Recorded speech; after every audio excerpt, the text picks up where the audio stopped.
wetu ni kwa sababu wewe umebaki kuwa Mungu juu ya hawa watoto. Asante ni kwa sababu ya ibada hii ya pili. Tunapoendelea, Roho Mtakatifu kaweze kutawala, kaweze kutumakinisha, kaweze kuachilia Roho wako Mtakatifu akaweze kutusaidia, kaweze kunena na nafsi zetu Bwana, kwa sababu hakuna Mungu mwingine aliye kama wewe. We give you our hearts this morning that you may have your way. For it is in the name of Jesus Christ we do believe and pray. Amen. Amen. Hallelujah. Hallelujah. Bwana asifiwe. Amen. Salimia jirani, mwambie karibu sana katika ibada yetu ya pili. Kama kiti kiko mbele yako, tafadhali ukaweze kusonga na itakuwa ya baraka.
Mikono yako tunapoimba hiyo wimbo.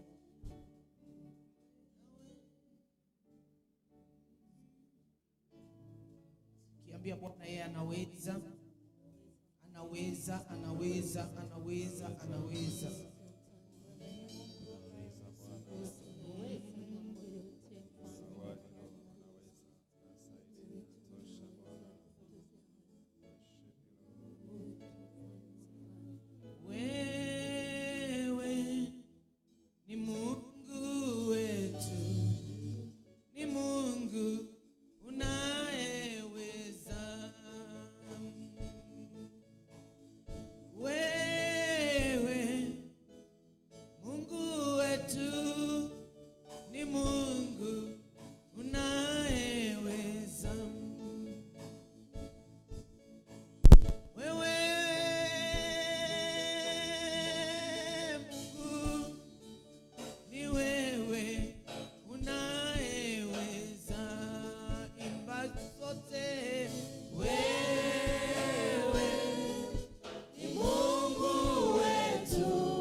milele.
Father, we thank you. Baba, tunakushukuru. Blessed be your name forever. Libarikiwe jina lako Thank milele. you for gathering us this morning. Asante kwa kutuweka pamoja siku We hii. pray for the spirit of revelation Naomba roho wa ufunuo over us, O God, juu yetu, Bwana. that everyone who is here, Yote ambayo iko hapa you shall minister to us in a precious way, utatuhudumia kwa njia ya udhamani, individually, katika ubinafsi, expressively, kwa kazi and deeply. na kwa kindani. Thank you, my Father, Asante Baba even yangu. for those who are still on the way coming. Wale bado wako njiani, Yesu Kristo, And as they come, O Lord, fasten their steps. na wanapokuja harakishe hatua za miguu In the yao name of Jesus. katika jina la Yesu. As we sit down to hear your word, Tunapoketi kulisikia neno lako, may your name be glorified. neno lako litukuzwe. In Jesus' name we pray. Kwa jina la Yesu tunaomba. And the church say amen. Kanisa iseme amina. May the church say amen. Kanisa iseme amina. May the church say loud amen. Na kanisa iseme amina kwa sauti. Hallelujah. Hallelujah. Let us take our Bibles, 2 Chronicles chapter 20. Tukaweze kuchukua Biblia zetu katika Mambo ya Nyakati wa Pili mlango wa 20. Hallelujah. We shall read the word while standing Tutalisoma neno kama bado tumesimama, as honor. kama heshima. We are talking about the word that the Lord gave us in the year. Tunazungumza kuhusu hili neno ambalo Bwana alitupatia katika mwaka. And today we are just going to expound on it so that you can walk in fullness of the word. Na leo tunaenda kuliweka kwa upana ili ukaenende katika ukamilifu wa neno. Hallelujah. We shall read from verse 14. Taanzia mstari wa 14, Mambo ya Nyakati wa Pili mlango wa 20.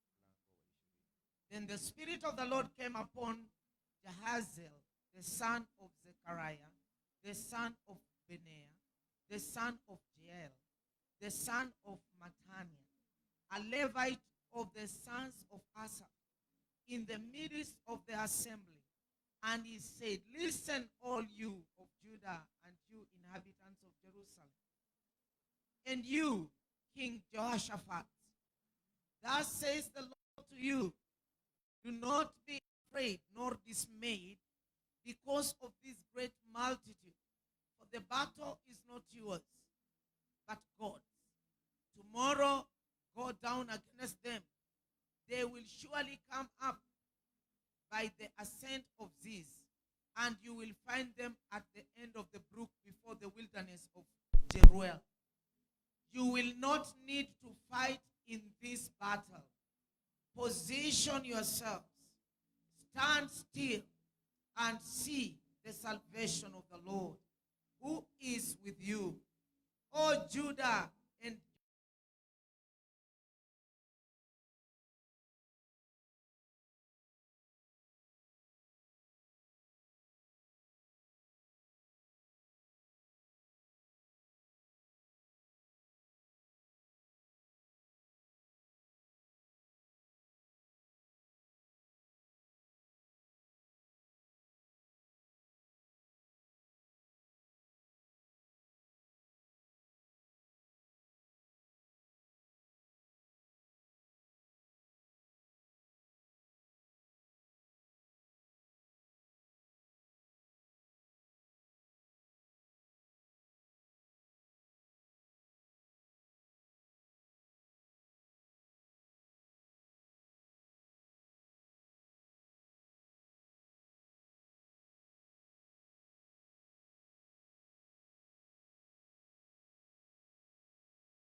jina la Yesu.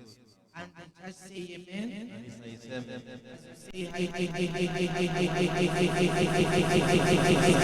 somebody sitting closer to you. mtu ambaye ameketi karibu nawe aweze kusalimu kisha uweze kuchukua. Hallelujah. Praise the Lord.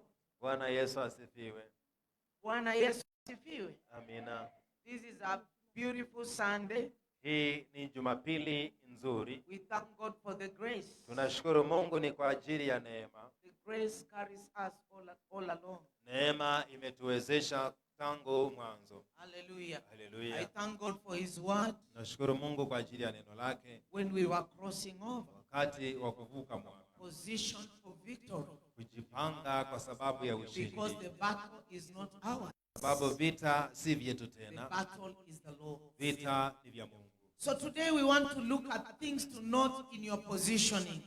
Leo tunataka kuzingatia kuangalia mambo ya kuzingatia wakati wa kujipangilia. God said position yourself. Mungu anasema jipangilieni. Stand still Simama imara for victory. kwa sababu ya ushindi. Hallelujah. Hallelujah. But now there are things you must note when you are positioning yourself. Lakini sasa kuna mambo ya kutilia mkazo wakati Because unajipangilia. this is not the year to fight with our own strength. Hii si mwaka ya kupigana kwa nguvu zetu It is wenyewe. the year to see how God is going to fight for us. Ni mwaka wa kutazama namna Mungu anaenda And kutupigania. the moment we realign to the grace of God, Na wakati tunajiweka sawa na neema ya we Mungu, position ourselves tunajiweka katika by nafasi reading the kwa word, kulisoma neno, praying, kwa kuomba fellowshipping, na ushirika, fasting, katika kufunga, walking in holiness. kutembea katika When utakatifu. we just position ourselves Wakati tunajipangilia katika with the nafasi spiritual discipline, na midhamu za kiroho, then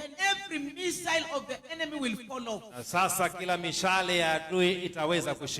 And as we stand still, Tunapobaki we imara, will only see the Lord battle out for us. tutamuona Mungu akipigana kwa niaba yetu. Hallelujah. Hallelujah. So there are things that we need to note when we are positioning Kuna ourselves, mambo tunastahili kuzingatia wakati wa kujipangilia katika nafasi, so that the word of God may come to pass in our ili lives. neno la Mungu likaweze kuja kutimia katika maisha yetu. Am I talking to somebody? Je, kuna mtu ninazungumza naye? Hallelujah. Hallelujah. So number one thing that we need to talk about Jambo la kwanza ambalo tunahitaji is kuzungumzia to trust in God during ni crisis. kumwaminia Mungu katika majanga. The Bible says Biblia inasema kwamba that cursed is he who trusts in men. amelaaniwa yeye awaminie wanadamu. And today the Lord is telling us something Na leo Bwana atuambieni for kitu us to remain in position, ili tubaki katika nafasi. that our trust should be put in him Tumaini letu lazima liwe kwa in Bwana times of crisis. katika hali ya matukio We are mabaya. now in 2026. Tuko katika We 2026. thank God Tunashukuru Mungu that we are here now. na sasa tuko hapa, But now God is giving us the way to go na ahead. sasa Mungu anatupatia njia ya kuendelea That mbele when crisis come your way, wakati majanga yanakuja njia because yako. as a human being you will face crisis, Kama mwanadamu utakutana na you will changamoto, face challenges. utakutana na hali ngumu. I want to tell you that God is saying trust in him in times of crisis. Nataka kuambia kwamba Mungu anasema mtegemeeni wakati wa hali ngumu. Hallelujah. Haleluya. When we look at Jehoshaphat, Tunapomwangalia he Yehoshafati, was facing a very intense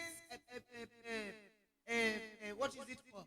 Threats. alikuwa anapitia vitisho vikubwa. He was facing a lot of threats. Alikuwa anapitia vitisho vikubwa. The Ammonites, Wa the Amoni, Moab. wa The Moabu, Bible says, and the people they were with, na Biblia inasema na watu waliokuwa pamoja they nao gathered together against Jehoshaphat and his people. wakakusanyika kinyume ya Yehoshafati na watu wake. Praise the name of the Lord. Jina la Bwana lisifiwe. And Jehoshaphat, being a human being, he was afraid. Na Yehoshafati akiwa mwanadamu akawa na uoga, But God came to him, lakini Mungu akaja kwake, hallelujah, haleluya, and spoke to him akanena pamoja and said, naye, do not fear, akamwambia usiogope nor be you dismayed. na usifadhaike, Only stand still. baki imara, Position yourself jipangilie kwa Stand nafasi, still. simama imara, and you will see the salvation of God. na utaona wokovu wa Mwenyezi Mungu. Hallelujah. Hallelujah. So instead of of relying on men, badala ya kutegemea wanadamu, when there is a crisis, wakati kuna let us jangwa, focus on God.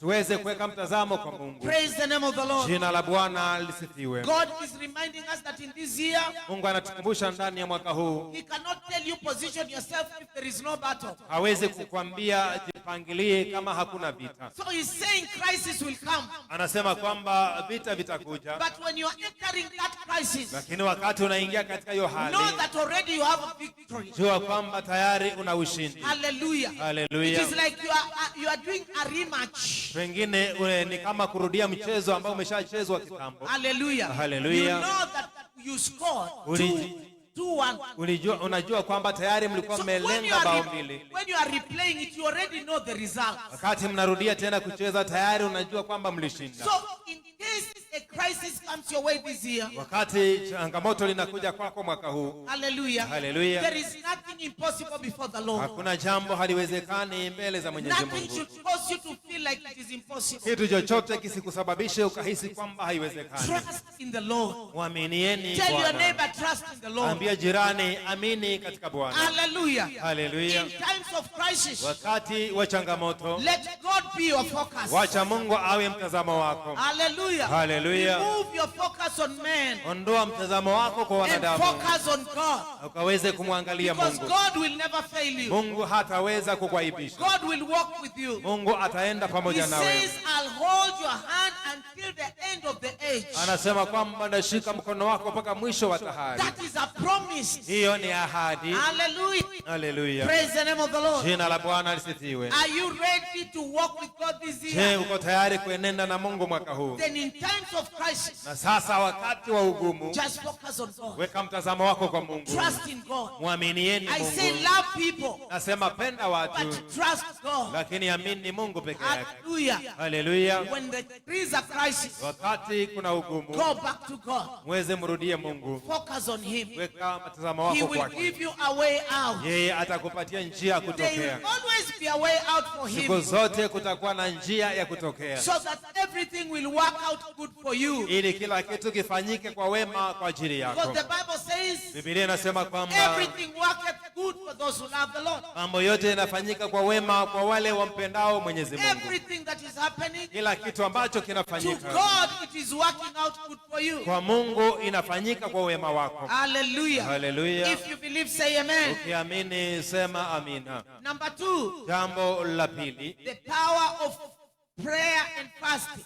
nguvu ya maombi na kufunga. Hallelujah. Hallelujah. Praise the name of the Lord. Jina la Bwana lisifiwe. The Bible says Biblia inasema kwamba that when Jehoshaphat wakati Yehoshafati heard alisikia that there was an army coming, kwamba kuna jeshi kuu linakuja, he was terrified. aliingiwa na hofu. Hallelujah. Hallelujah. And what did he do? Na ni nini ambaye The Bible alifanya? says he went to seek the Lord. Kwamba alienda kumtafuta Bwana, He sought God. alienda kuomba And Mungu, something interesting, na jambo ambalo ni la he ajabu, declared a fast. akatangaza mfungo. Hallelujah. Hallelujah. Everybody was to fast. Kila mtu ilisaidi aweze kufunga. It is good that everybody fasted. Ni ya muhimu kwamba kila mtu alifunga. Am I talking to somebody? Je, ninaongea na Because mtu? there was an army coming. Kulikuwa na jeshi linakuja. If an army is coming out against us, Wakati jeshi linakuja kinyume chetu, for example, kwa mfano, we are here tuko hapa and we are told na we are tunaambiwa already surrounded. tayari We tumezungukwa, are under siege. tuko chini ya And mzunguko wa the jeshi, enemy is coming na adui anakuja and they are, advancing towards us. na wanasonga kutuelekea. Praise the name of God. Jina la Bwana If lisifiwe. I told everybody to fast daily fast, hakuna hata kulalamika. Kama kila mtu ataambiwa afunge, kila mmoja ataitikia. Hallelujah. Hallelujah. Because the enemy is advancing. Tayari adui anatusongea, You will not have time. hautakuwa na wakati. Hallelujah. Hallelujah. Praise the name of the Lord. Jina la Bwana lisifiwe. Hallelujah. Amen. Praise the name of the living God. Jina la Bwana lisifiwe. Am I talking to somebody? Je, ninazungumza na mtu? Hallelujah. Hallelujah. When the enemy is advancing Wakati adui anasongea and is coming na anakuja and you have no choice, na hauna chaguo you lolote, cannot cook. huwezi kupika chakula, You cannot go to the market to buy food. huwezi enda sokoni kununua So chakula. if Jehoshaphat said everybody is going to fast, everyone fasted. Na Yehoshafati aliposema kila mtu inambidi afunge, na wote wakaitikia. Hallelujah. Hallelujah. Because everybody was afraid. Kwa sababu kila mtu alikuwa na uoga. Everybody was like, we are going to die. Kila mmoja alikuwa anasema basi tunaenda So the only kuaga. solace was God. Na ile tumaini peke yake ilikuwa ni The Mungu. God of Israel. Mungu wa Israeli, To rescue them. ili kuwaokoa. So there is power in fasting and Kuna prayer. nguvu katika kufunga na kuomba. Even right now, Hata sasa as hivi we are in the season of fasting and prayer, vile tuko katika majira ya kufunga na maybe you kuomba, have never fasted. pengine hujawahi You kufunga, can begin slowly. unaweza anza kwa You polepole. can even fast your breakfast. Unaweza kujinyima chakula cha During asubuhi. that time of breakfast, Wakati ule wa chakula cha read the asubuhi, word of God. ulisome neno la Mungu. And after reading the word of God, Baada ya kulisoma neno la Mungu, make your prayer. fanya ombi lako. Maybe you do not know how to pray like Pengine any other person. ujui kuomba kama mtu mwingine Those yeyote. little things you do to God matter a lot. Hayo mambo madogo madogo unatenda kwa Mungu yanajalisha. In your simplicity of heart, Katika urahisi wa moyo wako, just talking to God, kuongea pamoja na even in Mungu, 10 minutes, hata kwa dakika to 10, God it means something. kwa Mungu ina maana fulani. Hallelujah. Hallelujah. So there is power in fasting and Kuna prayer. nguvu katika kufunga na That is kuomba. how Jehoshaphat overcame the enemy. Hivyo ndivyo Yehoshafati aliweza kushinda adui. Hallelujah. Hallelujah. Because if they would not have fasted, Kama hawangefunga, they would have done things in their own mind wangefanya mambo kwa mawazo yao and in their wenyewe own strength. na katika nguvu zao wenyewe. Hallelujah. Hallelujah. Praise the name of the Lord. Jina la Bwana Am I lisifiwe. talking to somebody? Je, ninazungumza So na anytime wakati wowote the Spirit of God lays in your heart this Roho wa year Mungu anaweka ndani ya moyo wako mwaka to huu fast, ya kufunga, or if they call for a fast, ama kama pia wataitisha mfungo, be there. kuwa pale patikana, Because there is power. kwa sababu kuna nguvu katika kufunga. When you're going through crisis, Wakati unapitia hali when ngumu, changes come, changamoto when you're zinapokuja, looking for direction, unapotafuta mwelekeo, enter into a fast. ingia katika mfungo. Hallelujah. Hallelujah. There's a difference between praying Kuna tofauti kati ya kuomba and praying and fasting. na kufunga pamoja na There kuomba. are things that you must pray and fast. Kuna vitu lazima uombe na kufunga. Hallelujah. Hallelujah. I was sharing yesterday, and I was saying something. Nilikuwa na kuongea jana na For nilikuwa example, nasema kitu. Kwa mfano, God speaks to us through dreams. Mungu anaongea nasi kupitia ndoto. So you dream Unaota that you are in a funeral, uko katika matanga, and that funeral, na hayo matanga you are in that coffin. wewe ndiye uko ndani ya ile jeneza, You are the one dead. wewe ndiye umekufa. So you wake up Unaamka and you just begin to pray. na unaanza kuomba. That is okay. Hiyo ni sawa, But that particular one, lakini aina hiyo it is a situation that is threatening life. ni hali ambayo inatishia You uhai. must add something. Lazima uongeze Prayer and fasting. maombi na kufunga. Praise the name of the Lord. Jina la Bwana lisifiwe. You have dream. Una ndoto, Your child was cut off. mtoto wako You alitolewa saw the shingo, head, it was there. uliona shingo likiwa upande And the head was talking. na kichwa kikawa kinaongea, And you wake up and say, I am praying. na unaamuka unasema ninaomba. That is a life-threatening situation. Hiyo ni hali ya kutishia uzima wa Am mtu. I talking to somebody? Je, ninaongea na That is mtu? what happened to Jehoshaphat. Hivyo ndivyo ilifanyika kwa The Yehoshafati. enemies were advancing. Maadui walikuwa And they were wanawakaribia coming to kill and destroy. na walikuwa wanakuja kuharibu na He kuua. had to run to God. Ilistahili amkimbilie When you Bwana. wake up in a life-threatening dream, my friends, Napoamuka katika ndoto ya ajabu ya you kutishia can take maisha, it for granted. naweza kupuuza. Hallelujah. Haleluya, Praise the name of the Lord. jina la Bwana But lisifiwe. it is an indicator of a dangerous thing. Lakini ni ishara ya tukio ambalo ni So hatari. there are dreams you can wake up and pray. Kuna maombi, ndoto ya kuamuka But na there are kuomba, dreams you wake up, my friend, you leave your plate. lakini kuna zingine unaamuka, inabidi You uingie kwa turn your mfungo, plate upside down. inabidi ukaingie katika mfungo. Why? Ni kwa nini? Because you have to get in the spirit Kwa sababu inabidi uingie katika so roho that you can control what is happening in the spirit, ili ukadhibiti kile kinafanyika katika so that ulimwengu you wa can roho, bring back things back to order. ili ulete mambo katika mpangilio ulio You sawa. cannot bring things in order when you are in the flesh. Huwezi leta mambo katika mpangilio ukiwa katika You must mwili. engage in the spirit Lazima uenende for katika you to roho turn the tables round ili ukabadilishe meza and say that my child cannot be beheaded. na ukaseme kwamba mtoto wangu hawezi kuchinjwa. Praise the name of the Lord. Jina la Bwana lisifiwe. That coffin, I cannot enter that coffin. Kwamba ile jeneza siwezi kuingia Because ndani, anytime you are in a coffin, that Wakati means the wowote- spirit of death is following you. Wakati wote unajipata katika jeneza, inamaanisha roho ya mauti inakuandama. Hallelujah. Hallelujah. And it will not take long. Na haitachukua muda You mrefu. can think it is just a dream, Unaweza waza kwamba ni but ndoto all ya of a kawaida, sudden it happens. lakini baadaye inakuja kutukia. It can come like somebody else and it strikes somebody else. Inaweza kuja kwa njia tofauti na ikaathiri mtu tofauti. It can bring somebody's picture.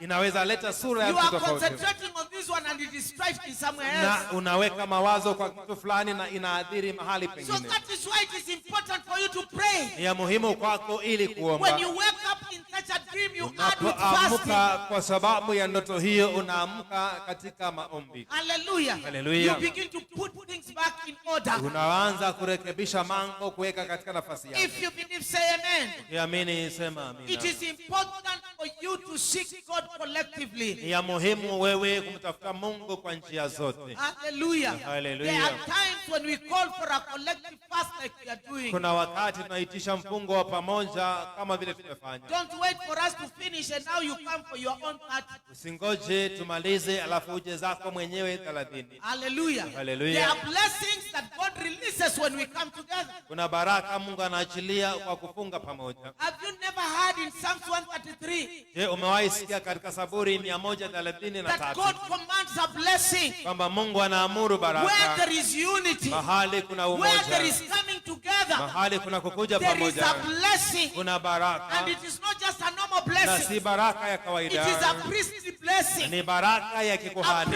blessing means you are blessed. Baraka ya kikuhani inamaanisha It umebarikiwa, means you have long life. inamaanisha una maisha marefu, It means that you have the grace to open opportunities. inamaanisha una neema ya kufungua It malango, means you have favor. inamaanisha una kibali. That is why the priests stand here. Ndio maana kuhani anasimama When hapa the service is over, wakati ibada they imekamilika, speak benediction to you. wananena matangazo juu And yako, say, the Lord bless you. nasema Bwana awabariki. Hallelujah. Hallelujah. They are releasing something supernatural in your life and in your spirit Wanaachilia kitu ya kiungu katika maisha na roho that yako, is going to guide you, ambayo inaenda that is kukuongoza, going to lead you. ambayo inaenda It is an kukuelekeza. enabling Ni grace neema ya to uwezesho push you in times of ya difficulties, kukusukuma wakati wa to ugumu, protect you in time of danger. ya kuhifadhi wakati wa So hatari. where there is a priestly blessing, Mahali kuna baraka ya kikuhani, hallelujah, hallelujah, it means that you have an enablement of the spirit. inamaanisha una uwezesho wa kiroho. Hallelujah. Hallelujah. So when we are calling for a collective fast, Tunapoitisha mfungo wa pamoja, make sure that you are tapping in it. hakikisha kwamba unashiriki Make pamoja sure you nayo, are also connecting in your hakikisha way. kwamba umeunganika kwa njia yako. Hallelujah. Hallelujah. We know there are those who are mature in fasting. Tunajua kwamba kuna wale wamekomaa We katika know there kufunga, are those who are middle. tunajua wale wako We katikati, know there are those babies. wale ambao wanaanza. Hallelujah. Hallelujah. And we understand all Na that. tunaelewa hayo You can yote. even say, I'll only miss my lunch. Nasema ninaweza kosa chakula cha mchana peke And yake, your lunchtime, you come here and pray. na wakati wa mchana unapatikana hapa, kisha unaomba, Then you go back to work. na sasa unarudi Then in kazini, the evening, you eat. jioni unakula. Slowly, slowly as you pick up. Polepole unapojenga misuli So yako. collective prayer is very important. Maombi ya pamoja ni ya muhimu, Seeking God collectively is very important. kumtafuta Mungu kwa pamoja ni ya muhimu. That is what gave Jehoshaphat even the breakthrough. Hiyo ndiyo iliyompatia Yehoshafati hata ushindi. Hallelujah. Hallelujah. Praise the name of the Lord. Jina la Bwana lisifiwe. Number 3, La tatu, God fights for his people. Mungu awapigania watu wake. Things to note Mambo ya in kuzingatia times of positioning, wakati wa in kujipangilia, times of battle, wakati wa vita, in times of moving ahead. wakati wa kuendelea mbele. Always know God fights for his people. Jua kwamba Mungu huwapigania watu wake. Hallelujah. Hallelujah. God will fight for you. Mungu What atakupigania. is it you're going through? Ni nini hiyo ambayo unayepitia? That is when God is telling Jehoshaphat that the battle is not yours. Ndio maana Mungu amwambia Yehoshafati kwamba na vita si vyako, Because victory victory comes through God's intervention Kwa and not sababu man. ushindi unakuja wakati Mungu anaingilia katikati. Hallelujah. Haleluya. The battle is not yours. Vita si vyako. God fights for his people. Mungu awapigania watu If you wake. are a child of God, Kama wewe ni mtoto wa you Mungu, are a believer, wewe ni God mwaminio, is going to fight for you. Mungu anaenda This kukupigania. 2026, Mwaka God is 2026 going to fight for you. Mungu anaenda kukupigania. Hallelujah. He Haleluya. will fight for you Atakupigania until you look back and say, surely the Lord has fought for me. mpaka utazame nyuma useme hakika Mungu amekuwa He's na going to pamoja nami. fight those tough battles. Anaenda kupigana zile vita ngumu He's going ngumu. to bring down those mountains Anaenda kuangusha hizo milima that have been there for a long time. ambazo zimekuwa pale miaka And he's mingi, going to levelize the valleys. na anaenda kuzawazisha mabonde. Hallelujah. Hallelujah. Because he says the battle is his. Anasema vita ni He vyake. is the God that fights for his people. Yeye ni Mungu apigania yeye watu He wake. is the commander-in-chief of the armed forces of heaven. Yeye ni amri wa jeshi kuu la mbinguni. So when battle begins, Wakati vita vinaanza, hallelujah, Hallelujah. that is pointing to the children of God. ambayo inaelekea kwa watoto wa He Mungu, must come in the scene. lazima yeye He atukie. must direct the other agents who are supposed to fight. Lazima aelekeze maajendi wengine ambao He wanastahili must kupigana. give direction. Lazima apeane mwelekeo, Because the battle is not kwa yours. sababu vita si You vyako. cannot be fighting in that battle. Haitakani wewe unapigana You katika ile just vita. have to be listening to him. Inastahili wewe unamsikiza When he yeye. says right, Anaposema kulia, you turn right. unageuka When he kulia. says shoot, Anaposema you lipua, shoot. unalipua. When he says stop, Anaposema simama, you stop. unasimama. Because the battle is not Kwa yours. sababu vita si You vyako. totally depend on him. Unamtegemea Mungu May kwa mambo he give you yote. the grace to overcome every challenge. Awapatie neema ya kushinda kila May the Lord changamoto. fight for you. Bwana May the awapiganie. Lord fight your battle. Bwana apigane vita May the vyako. Lord silence those voices of opposition. Bwana anyamazishe sauti za May upinzani. he arise in his power and in his majesty. Ainuke katika nguvu na May he uwezo wake. frustrate those weapons that have been frustrating you. Akaweze kunyamazisha silaha ambayo imekuwa Because he's the kunyamazisha. creator of the whole Yeye universe. ndiye muumba wa ulimwengu He has wote. engraved us at the palm of his hand. Ametuandika viganjani mwa He mkono is wake. a mighty God. Yeye ni Mungu mwenye uwezo. From everlasting to everlasting. Kutoka kizazi hadi The Bible kizazi. says he's great in power and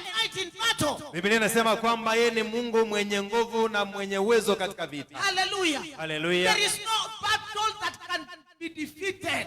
Hakuna vita vinaweza kumshinda Mungu. Hallelujah. Haleluya. He cannot be defeated. in any Hawezi battle. kushindwa katika vita vyovyote. So when you are walking, Wakati unatembea, always know siku zote the ukajue battle is not mine. vita si vyangu. That consciousness, Ile umakinifu, that belief ile that kuamini the battle is not yours. kwamba vita si It is vyako, the one that is going to give you breakthrough. hiyo ndio itakupatia upenyezo. Hallelujah. The Haleluya. consciousness in your mind, Ile kujua katika mawazo that yako, believing, hiyo that kuamini, walking with knowledge. ile kuenenda katika When you wake kujua. up in battle Wakati unaamuka katika and you are saying vita the battle is not na mine, unasema vita si that vyangu, consciousness hiyo is kumakinika, what is going to give you victory. hiyo ndio inaenda kupatia ushindi. Hallelujah. Haleluya. You cannot enter this year, Huwezi ingia katika mwaka huu forget the word God spoke to you. ukasahau neno Mungu alikunenea. When battle comes, it will Wakati crash. vita inakuja itakumaliza. Always remember. Siku zote kumbuka Go neno la and Mungu. write it and put it in your house. Enda uliandike, eka katika nyumba yako. If you are a person who can forget, Kama we ni mtu wa kusahau haraka, put it in your office. eka katika afisi yako. The battle is not mine. Vita si The vyangu, battle is the Lord. vita ni vya Mungu. Make those papers, put in your toilet. Tengeneza hizo vijikaratasi, Put eka it in katika your choo. sitting room. Eka katika chumba cha The kuketi. battle is not mine. Vita sio The vyangu, battle belongs to the Lord. vita ni vya Mwenyezi So when Mungu. they are sending marine spirits in your house, Wakati wanatuma majini katika nyumba yako, when they enter, wakati zinaingia, they find a written word. ninapata neno They lililoandikwa, cannot strike you. hawezi kukushambulia. Am I talking to somebody? Je, ninazungumza Am na I mtu? teaching you something? Je, ninakufundisha kitu? Hallelujah. Haleluya. When they enter, Wakati you wanaingia, can even put on your door, unaweza weka kwenye the mlango wako, battle is not mine. vita sio The vyangu, battle is the Lord. vita ni vya Mwenyezi Mungu. Hallelujah. Hallelujah. And you will see a difference. Na utaona There utofauti. are things you will not fight. Kuna vitu You hautapigana, will just wonder what happened. utashangaa vile The ilitendeka. Lord will make you overcome. Bwana atakusababisha ushindi, Because victory only comes by God's intervention. Kwa sababu ushindi unapatikana kwa Mungu kuingilia And not human effort. na si uwezo wa kibinadamu. Number 4. Jambo la 4. Hallelujah. Haleluya. Faith comes before victory. Imani inakuja kabla ya ushindi. You must have faith before him. Lazima uwe na imani mbele ya Mungu. You must have faith. Lazima uwe na imani. Because the Bible is very clear. Biblia iko wazi. Faith is a currency in the spirit. Imani ni uwezo katika roho. Faith is what gives you the things of the spirit. Imani ndiyo inakupatia mambo ya As you kiroho. go to the shop, to the supermarket to buy things. Unapoenda katika duka la jumla na kununua vitu. Hallelujah. Hallelujah. And you go home carrying a paper bag. Unapoenda nyumbani umebeba mkoba When wako. it comes in the kingdom of God, Inapokuja katika ufalme wa the Mungu, matters of the spirit, masuala ya kiroho. faith is the currency for you to buy anything that you want in the spirit. Imani inalinganishwa na kama pesa kununua kitu chochote katika ulimwengu wa kiroho. Hallelujah. Hallelujah. Look at Abraham. Angalia Abrahamu. He was called the father of faith. Aliitwa baba wa imani. Why? Ni kwa He nini? believed God. Aliamini Mungu. He was told, Aliambiwa you will be the father of all nations. utakuwa baba wa mataifa yote. I will bless you. Nitakubariki. And Abraham waited for 25 years. Na Abrahamu akangoja miaka Am I 25. talking to somebody? Je, There are unanipata? promises God has given you. Kuna ahadi Mungu You amekupatia. cannot lose your faith. Haistahili upoteze If imani. Abraham did not lose his faith, you can also not lose your faith. Kama Abrahamu hakupoteza imani yake, kisha na wewe pia He was hautaipoteza.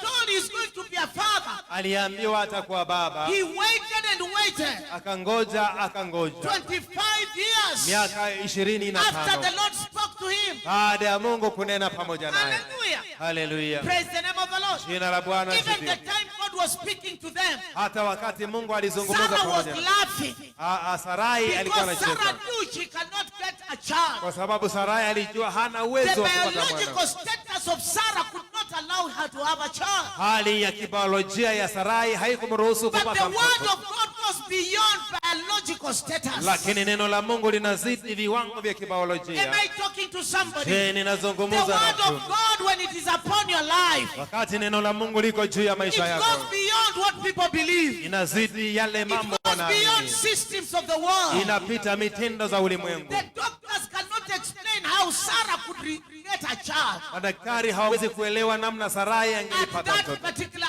age. katika ule umri, In this year, katika mwaka huu. there are promises God has given you. Kuna ahadi Mungu amekupatia. As you wait for those promises, Unapongojea hizo ahadi, don't lose your faith. usipoteze imani. Am I talking to somebody? Je, You ninazungumza? have not waited for 25 years. Haujangoja miaka 25 You have bado. only waited for 2 years. Wewe bado ni miaka You mbili are already umengojea. crying. Tayari umeanza kulia. Abraham waited for 25 years. Abrahamu alingojea miaka 25. Hallelujah. And Haleluya. it came to pass. Na ikaja Look kutimia. at Noah, Angalia Nuhu, who waited for almost 100 years. alingojea karibu miaka 100. God told him, build the ark. Mungu alimwambia jenga He safina. kept building the ark. Akaanza He kuomba, kept preaching the word, akaanza kuhubiri neno. telling people repent. Akiambia watu okokeni. Hallelujah. Hallelujah. And nobody was listening to him. Na hakuna mtu aliweza People were kumsikiza. busy mad. Watu walikuwa na kazi People were zao, busy doing their own things. walikuwa wanashughulika na mambo yao. But after 100 Lakini years, baada ya miaka that is how 100, patient our God is. hivyo ndivyo vile Mungu wetu ni wa subira. Hallelujah. Haleluya. After 100 years, Baada ya miaka the 100, rain came. mvua ikaja.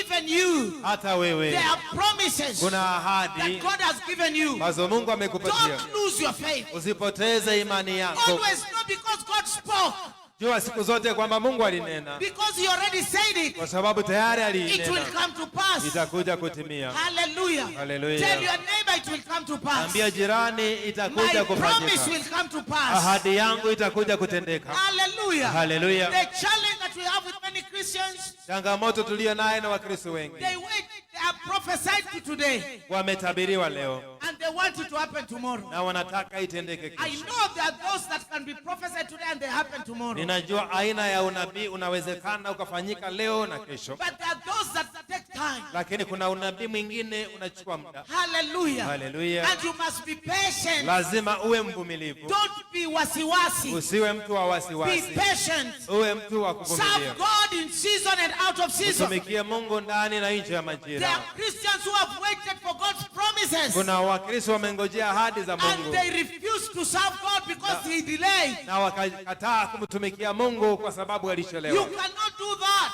Haistahili iwe hivyo. Because the Bible says, Biblia inasema kwamba if you do something, kama unatenda kitu, if you are digging, for example, kama mfano unalima, you are ready, wewe uko and you begin, unaanza and you look back, na unageuka nyuma. hallelujah, Hallelujah. you are not worthy to be the kingdom of God. Biblia inasema haufai kuwa ndani ya ufalme wa So Mungu. many people have dropped the work of God Watu wengi wameacha kazi ya Mungu because of challenges. kwa sababu ya changamoto. But I have come to tell you, Lakini nimekuja kukwambia for the legacy that Abraham left, kwa sababu ya ushuhuda wa Abrahamu, he continued. aliendelea. Hallelujah. He Hallelujah. continued. He Aliendelea. knew that if the Lord spoke, it will come to pass. Alijua vile Mungu alinena basi itatendeka. Even though it delayed, Hata kama itachelewa, it happened. Don't ilitendeka. lose your faith. Usipoteze imani yako. God is calling you not to lose your faith. Mungu anakuita usipoteze imani. Always believe God's promise. Amini siku zote ahadi za Mwenyezi Mungu. In times of crisis, Wakati wa ugumu, God tests your faith. Mungu anajaribu imani yako. You can imagine. Hebu ona. God is telling Jehoshaphat and his team, Mungu anamwambia Shefati pamoja na kikundi chake, stand still. simama imara. That is a time of test. Hii ni wakati wa How do kujaribiwa. you stand still and the enemy is advancing? Utasimamaje imara na adui anakukaribia? He is coming. Anakuja. You are feeling they are coming. Unahisi wanakuja. And the Lord is telling you, stand still. Bwana anakuambia kuwa imara. That must be faith. Hiyo lazima iwe For imara. you to stand still, there must be faith. Ili usimame imara lazima kuwe Because na imani. every faculty that you have will bring fear. Kila kiungo chako kitaleta uoga As a child of God. kama mtoto wa Because Mungu. you are human. Kwa sababu wewe ni But mwanadamu. God is saying, Lakini Mungu asema stand still. simama wima. There are situations that will bring fear. Kuna hali zitaleta uoga Even in this year. hata katika But mwaka the huu. Lord is saying, stand still. Lakini Bwana asema kuwa Am I wima. talking to somebody? Je, ninaongea na If you mtu? believe, say amen. Ukiamini sema amina. Hallelujah. Hallelujah. God is testing your faith. Mungu anajaribu imani yako. When you stand still, Unaposema simama your imara, faith will be tested. imani yako inajaribiwa. Will you stand still? Je, utasimama wima Or will you lose hope? ama utapoteza tumaini? The things you are seeing, I told you, Mambo unayaona they niliwaambia are temporal. ni ya muda mfupi. That which you do not see, Kile ambacho hauoni, that is permanent. hiyo ni ya kudumu. Hallelujah. Haleluya. Praise the name of the Lord. Jina la Bwana. Number 5. Ya tano, Hallelujah. haleluya. Praise and spiritual warfare. Sifa na vita vya kiroho. Hallelujah. Haleluya. When you read that chapter, Unaposoma katika kile kifungu, you will begin to understand utaanza kuelewa that these dear ones, hawa the wapendwa. Bible says, Biblia inasema then all Judah and all the inhabitants of Jerusalem bowed before the Lord, worshiping the Lord. That is 18. maandiko inasema kwamba Yoshafati akainama kichwa kifudifudi, wakaanguka mbele za Bwana. Yuda wote wanawakao Yerusalemu wakamsujudia Bwana. Hallelujah. Praise the name of the Lord. Jina la Bwana lisifiwe. And then the Levites of the children of the Kohathites and of the children of the Korahites stood up to praise the Lord God of Israel with voices loud and high. Na Walawi na wana wa Kohathi na wana wa Korahi wakasimama ili wamsifu Bwana Mungu wa Israeli kwa sauti kuu sana. Hallelujah. Praise the name of the Lord. Jina la Bwana lisifiwe. In this year, Katika mwaka huu when you see battle, unapoona vita, begin to praise God in a loud voice. anza kusifu Bwana kwa sauti ya juu. Praise and worship is a weapon. Sifa na kuabudu ni silaha. Hallelujah. Hallelujah. That will cause fear in the enemy's camp. Haitasababisha uoga katika kambi la These adui. people, Hawa they watu went down walienda chini, and they worshiped God. waliabudu kwa kuinama. Jehoshaphat went down on the ground. Yehoshafati aliinama na kusujudu. You have never even kneeled down Wewe haujawahi hata kupiga magoti because of God. kwa sababu ya Mungu. You have never knelt down because of God. Hujawahi enda kwa magoti kwa ajili ya Mungu. Look at this man. Angalia huyu The Bible mtu. says that he went out, he is a king. Biblia inasema kama yeye mfalme alienda kusujudu. Hallelujah. Hallelujah. And he worshipped God Na akamwabudu Mungu together with the children pamoja na watoto of the Korahites. ya They Wakorahi, stood up. wakasimama. Praise the Lord God of Israel. Sifu Bwana Mungu wa With Israeli, a voice so loud. na sauti ya juu zaidi. That was a weapon in the spirit. Hiyo ilikuwa silaha katika roho. Sometimes you come here and you say, let us celebrate the Lord and give a voice of praise. Wakati mwingine unasema tumsherekee Bwana, tukapeane What sauti ya are we shangwe. doing? Ni nini We are tunaifanya? sending a voice in the spiritual realm Tunatuma sauti katika ulimwengu wa to kiroho clear opposition. ili kuyeyusha Because upinzani. Kikundi But kikubwa, they killed each other. lakini walijiangamiza moja kwa moja. Jehoshaphat did not kill anybody that time. Yehoshafati hakuwa mtu yoyote. They only went there to take things. Walienda pale kuchukua vitu. Hallelujah. Hallelujah. Because in the times of the old, when you defeat people, you take what belongs to them. Siku za zamani, wakati unamshinda mtu, unaenda kuchukua mali yake. So they died. Walikufa Wanted. wote. Hallelujah.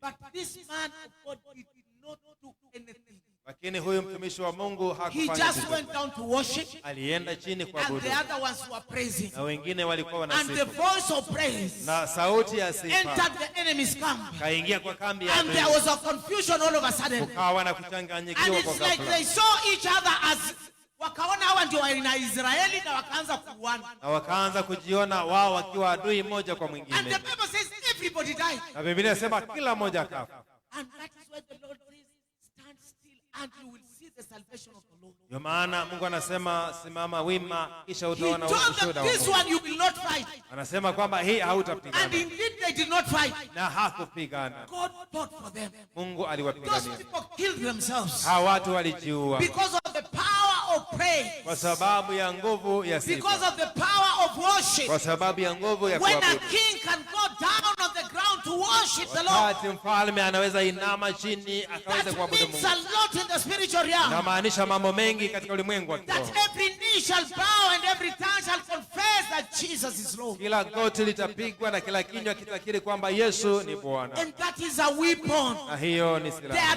times you'll not need to fight. Kuna wakati There haitahitajika are times you upigane, just need to worship the na Lord. wakati inahitaji umwabudu Bwana, And the walls of Jericho will come down. na kuta za Yeriko zitashuka There are chini. times you'll not have to fight, Na wakati hahitaji but you upigane, will only pray. lakini utaomba tu, And the Lord will bring down that storm. na Bwana ataondoa kile kizuizi. Hallelujah. Number 6, Sita, as we finish, tunapomalizia God's faithfulness to his promises. uaminifu wa Mungu kwa ahadi zake. Hallelujah. Haleluya. As you get into this year, Unapoingia katika mwaka huu, know that God is faithful to his promises.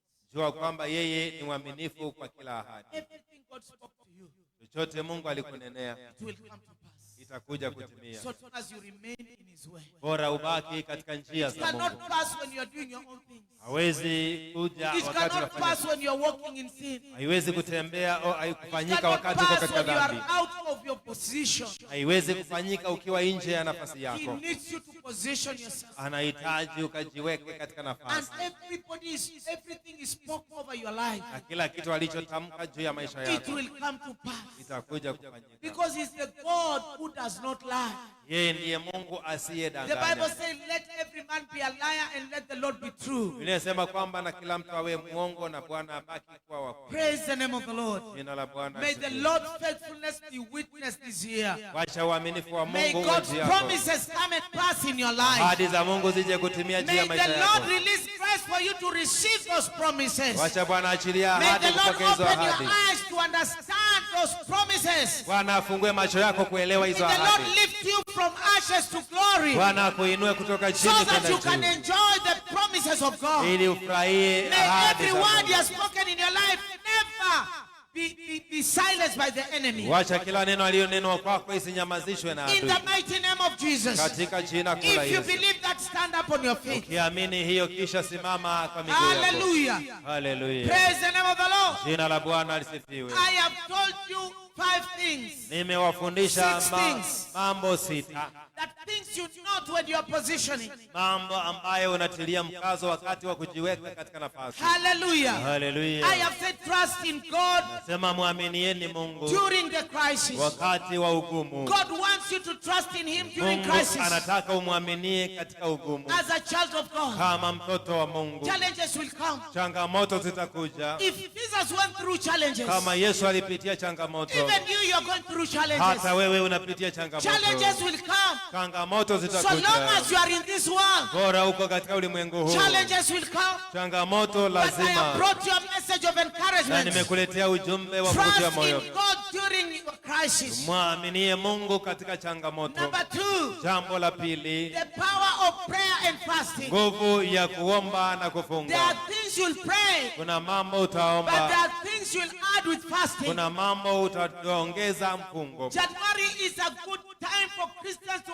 enter into fasting Mwanzo wa mwaka ni ya muhimu kwa kila Mkristo kuanza because it mfungo, is a gate to the new year. kwa sababu ni lango la mwaka mpya. When you handle things in January, Unaposhughulikia mambo there Januari, are things you'll not fight in the entire year. kuna vitu hautapigana navyo mwaka mzima. Number 3, Jambo la always tatu, know God fights for his people. jua siku zote Mungu awapigania watu wake. Hallelujah. The Haleluya. Bible says, arise, O God, in your majesty and in your splendor. Biblia inasema kwamba inuka Mungu katika uwezo na ukuu So wako. in this year, Katika mwaka the huu Lord will arise with his buckler. Bwana ataamuka He'll na ngao arise yake. with his shield. Ataamuka na ngao yake. Because he is a God, Ni Mungu, the God of hosts. Mungu wa He majeshi. will fight for you. The Atakupigania. battle is not yours. Vita sio The vyako, battle is the Lord. vita ni vya Mungu. Faith before victory. Imani kabla ya ushindi. As number 4, Kama jambo la you nne, must not lose your faith haistahili upoteze imani yako in this year. katika majira No haya. matter what,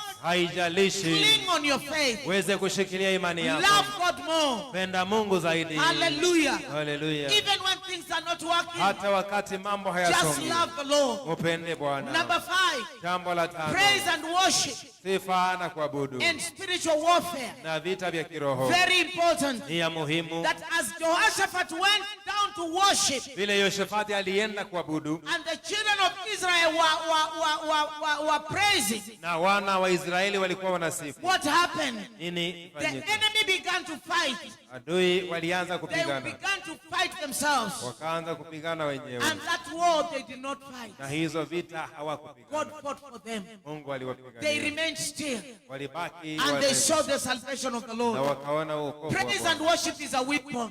Kusifu na kuabudu ni silaha. Number 6, Jambo la God's sita, faithfulness to his promises. uaminifu wa Mungu kwa ahadi That zake. in this year, Katika mwaka the huu promises of God will come to pass. ahadi za Mungu There zitatimia. are things he spoke over your Kuna life. vitu alinena juu ya maisha yako, They will come to pass. zitakuja I kutimia. remember there is something God told us.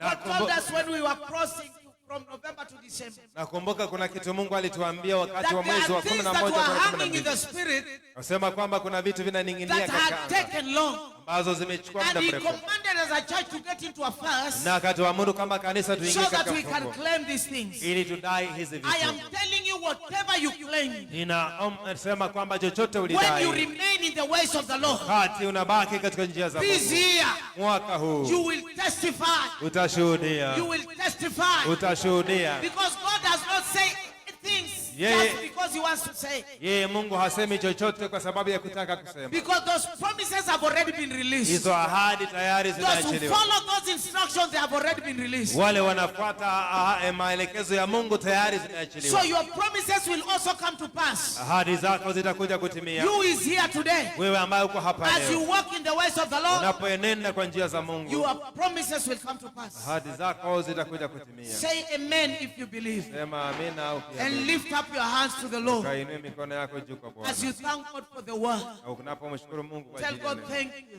Ndiye Bwana asante. Thank you for your word. Asante kwa neno lako. Thank you for your faithfulness. Asante